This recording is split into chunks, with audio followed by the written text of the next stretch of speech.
ಮಹಾಗಣಪತಯೇ ನಮಃ. ಧರ್ಮಪುತ್ಥಳಿ ಯೂಟ್ಯೂಬ್ ಚಾನಲ್ಗೆ ಸ್ವಾಗತ. ಇವತ್ತು 4ನೆಯ ಸಂಚಿಕೆಯನ್ನು ನೋಡ್ತಾ ಹೋಗೋಣ. ನಿನ್ನೆಯ ಸಂಚಿಕೆಯ ಮುಂದುವರಿದ ಭಾಗವಾಗಿ ಸೂರ್ಯ ಚಂದ್ರಗ್ರಹಣದಲ್ಲಿ ಗರ್ಭಧಾರಣೆಯಾದರೆ ಅಂತಹ ಶಿಶು ಬಹಳ ಅಂಗವೈಕಲ್ಯವನ್ನು ಅಂಗಶಿಥಿಲತೆಯನ್ನು ಹೊಂದಿರುತ್ತೆ ಅಂತಕ್ಕಂಥದ್ದು ಗರ್ಭೋಪನಿಷತ್ತಿನ ಒಂದು ಎಚ್ಚರಿಕೆ.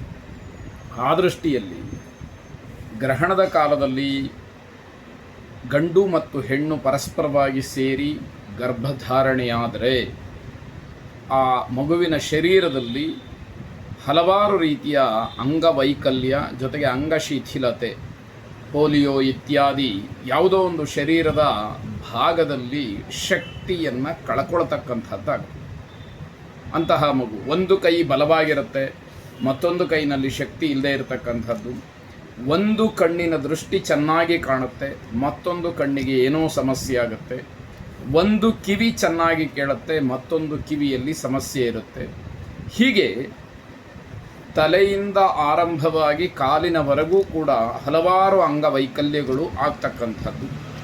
ಅಥವಾ ಮುಂದೆ ಆ ಶಿಶುವಿಗೆ ತಾನು ಬೆಳೆದ ನಂತರದಲ್ಲಿ ಮಕ್ಕಳಾಗದೇ ಇರುವಿಕೆ, ಅಂತಹ ಶಕ್ತಿಯನ್ನು ಕೂಡ ಕಳ್ಕೊಳ್ತಕ್ಕಂಥದ್ದು ಅನ್ನುವಂಥದ್ದನ್ನು ಗರ್ಭೋಪನಿಷತ್ತು ಹೇಳುತ್ತೆ. ಇದರ ಜೊತೆಗೆ ಪುರುಷನ ಶುಕ್ಲದಲ್ಲಿ ಏನಾದರೂ ಹೆಚ್ಚಿನ ಅಂಶ ಸ್ತ್ರೀಯ ಶೋಣಿತಕ್ಕೆ ಸೇರಿದರೆ, ಒಂದಕ್ಕಿಂತಲೂ ಹೆಚ್ಚಾಗಿ ಸೇರಿದರೆ ಆಗ ಯಮಳ ಜನನ ಅಂದರೆ ಅವಳಿ ಜವಳಿ ಮಕ್ಕಳು ಹುಟ್ಟುತ್ತಾರೆ ಅಂತಕ್ಕಂಥದ್ದನ್ನು ಕೂಡ ಇಲ್ಲಿ ಉಲ್ಲೇಖ ಮಾಡಿರ್ತಕ್ಕಂಥದ್ದು. ಶುಕ್ಲದ್ವೈವಿಧ್ಯೌ ಯಮಳೌ ಭವಂತಿ ಅಂತ ಹೇಳಿ ಬಹುವಚನವನ್ನು ಹೇಳಿದ್ದಾರೆ. ಭವಂತಿ ಅನ್ನುವಂಥದ್ದನ್ನು ಯಾಕೆ ಅಂತಂದರೆ, ಹಾಗೆ ಶುಕ್ಲದ 3 ಅಂಶಗಳು ಸೇರಿದರೆ ತ್ರಿಕಪ್ರಸವ ಅಂದರೆ ತ್ರಿವಳಿ ಮಕ್ಕಳು ಆಗ್ತಕ್ಕಂಥದ್ದು. ಅದು ಎರಡನ್ನೂ ಸೇರಿಸಿ ಹೇಳಿರತಕ್ಕಂಥದ್ದಾಗಿದೆ. ಹಾಗಾಗಿ ಈ ರೀತಿಯ ವೈಶಿಷ್ಟ್ಯಗಳೆಲ್ಲವನ್ನೂ ಕೂಡ ಗರ್ಭೋಪನಿಷತ್ತು ಪ್ರತಿಪಾದನೆಯನ್ನು ಮಾಡುತ್ತೆ. ಆ ರೀತಿ ಗರ್ಭ ತಾಳಿದಂತಹ ಶಿಶು ಈ ಭೂಮಿಯ ಮೇಲೆ ತಾನು ಬದುಕಿರುವಾಗ ಹಲವಾರು ರೀತಿಯ ಕಷ್ಟ ನಷ್ಟಗಳನ್ನು ಅನುಭವಿಸುತ್ತೆ ಅನ್ನುವಂಥದ್ದು.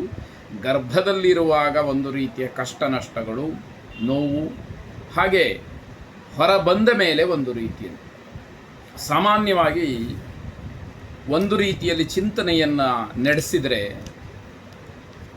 ಒಂದು ಮನೆಯಲ್ಲಿ ಒಂದು ಶಿಶುವಿನ ಜನನವಾಯಿತು ಅಂತಂದರೆ ಮನೆಯವರೆಲ್ಲ ನಗ್ತಾ ಇರ್ತಾರೆ, ಆ ಮಗು ಅಳುತ್ತಾ ಇರುತ್ತೆ.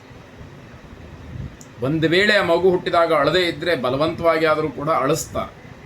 ಇದನ್ನು ಒಂದು ರೀತಿಯಲ್ಲಿ ಆಲೋಚನೆ ಮಾಡಿದರೆ, ನಮ್ಮ ಮನೆಗೆ ನಮ್ಮ ಕಷ್ಟಗಳನ್ನು ಹಂಚಿಕೊಳ್ಳೋದಕ್ಕೆ ಇನ್ನೊಬ್ಬ ಸದಸ್ಯ ಅಥವಾ ಇನ್ನೊಂದು ವ್ಯಕ್ತಿ ಬಂದ ಅಥವಾ ಬಂದಳು ಅಂತ ಹೇಳಿ ಮನೆಯವರೆಲ್ಲ ಸಂತೋಷವಾಗಿರತಕ್ಕಂಥದ್ದು. ಈ ಕರ್ಮಭೂಮಿಗೆ ನಾನು ಬಂದೆ ಅಂತ ಹೇಳಿ ಆ ಮಗು ಅಳುವಂಥದ್ದು.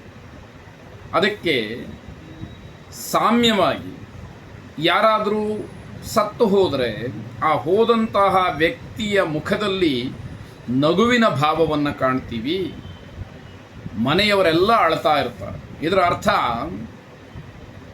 ಇವನೊಬ್ಬ ಹೊರಟು ಹೋದ ಅಂತ ಹೇಳಿ ಅಳುವಂಥದ್ದು.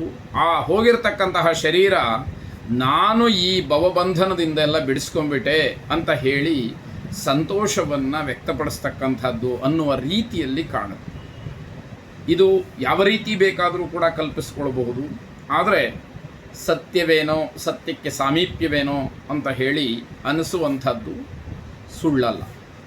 ಈ ರೀತಿ ಮನುಷ್ಯ ಜೀವನ ಅಥವಾ ಮನುಷ್ಯನ ಶರೀರದ ಉತ್ಪತ್ತಿಯನ್ನು ಬಹಳ ಸ್ಥೂಲವಾಗಿ, ಬಹಳ ಸಂಕ್ಷೇಪವಾಗಿ ಹೇಳಿರ್ತಕ್ಕಂಥದ್ದು. ಗರ್ಭೋಪನಿಷತ್ತಿನಲ್ಲಿ ಪ್ರತಿಯೊಂದು ಶರೀರದ ಅವಯವಗಳು ಯಾವ ಯಾವ ಸ್ಥಾನಗಳಲ್ಲಿರುತ್ತೆ, ಅದರ ಕಾರ್ಯ ಏನು, ಹೇಗೆ ಅನ್ನುವಂಥದ್ದನ್ನು ಬಹಳ ವಿಸ್ತಾರವಾಗಿ ಹೇಳಿರ್ತಕ್ಕಂಥದ್ದಿದೆ.